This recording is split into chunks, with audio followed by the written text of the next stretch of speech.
Mimi nakwambia leo kumekauka. Vibaya sana, vibaya sana. Lakini bado tunaweza angukia. Mafala kwa ingi street. Sio na clear. Cheki ile fala. Hebu jiondoe. Habari ya ndugu. Mimi naitwa mchungaji Joshua. Ndio. Okay. Ngoja. Habari ya kijana?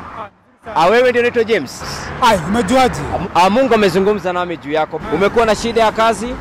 Familia imekutoroka? Ndio mchungaji. Basi leo Mungu amenituma ili upokee muujiza wako. Ndio mchungaji.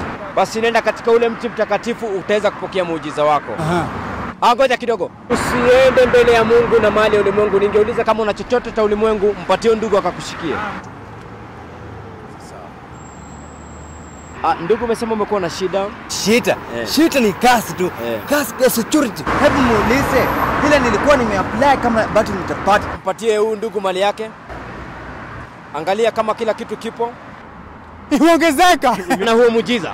Ungependa kupokea muujiza kama huu? Kopo, kazi kama basi ningekuuliza pia wewe uende katika mti mtakatifu, nitakumwagia maji matakatifu. Haya yametoka Jerusalem mahali Yesu alizaliwa. Ndugu ngoja, usiende na mali ya ulimwengu mbele ya Mungu. Mpatie ndugu pia akaweze kushikia. Manake Mungu aliambia Musa avue kiatu chake. Mpatie kama una chochote cha ulimwengu. Na hii nilikuwa mpatie tu itaongezeka. Asante sana.